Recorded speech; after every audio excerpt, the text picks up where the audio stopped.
జై భారత్.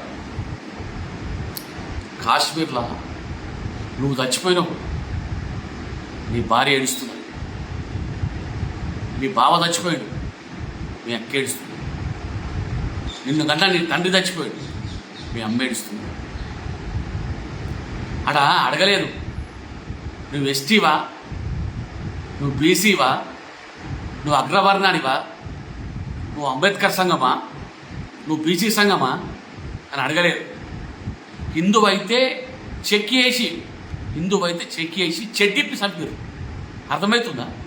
ఏడున్నావు మనం, అర్థం కావాలి.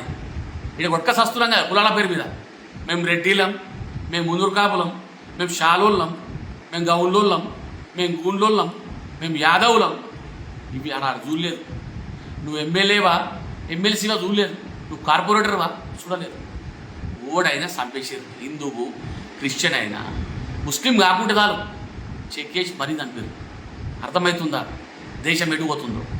మొన్న వక్ఫ్ బోర్డుకు సపోర్ట్ చేసిన టీఆర్ఎస్ వాళ్ళు కూడా ఉగ్రవాదులే. నీకు అర్థమైందా? వక్ఫ్ బోర్డు కోసం సపోర్ట్ చేసిన వీళ్ళు కూడా, కాంగ్రెస్ వాళ్ళు కూడా ఉగ్రవాదులే. వాళ్ళకు సపోర్ట్ ఇచ్చారు కదా. పశ్చిమ బెంగాల్ ఏం చేసారు? హిందువులను తరిమి కొట్టారు. వీళ్ళు కూడా ఉగ్రవాదులకు కిందకేస్తారు. ఇప్పుడు వాళ్ళకు చంపిన వాళ్ళకి వీళ్ళు సపోర్టర్లుగా ఏర్పడకుండా పరోక్షంగా రాహుల్ గాంధీ దేశం దాటిపోయిన లోపల ఏదో కూడా అవుతా ఉన్నది. వాళ్ళు ఇక చంపి నరేంద్ర మోడీకి చెప్పుకో అని చెప్తున్నారు. అంటే ఈ నరేంద్ర మోడీ ఒక్కడే దేశాన్ని కాపాడతారు. ఈ విషయాన్ని మీరు అర్థం చేసుకోవాలి. ఓ హైదరాబాద్ కార్పొరేటర్లు మీకు దండం పెడతా. ఆడ మీరు పోయి ఉంటే మీ బతికేమవుతుండే, మీ అన్న పోయి ఉంటే మీ అన్న బతికేమవుతుండే, నీ కొడుకు పోయితే నీ కొడుకు బతికేమవుతుండే. అదొకటి ఆలోచించుకోరు.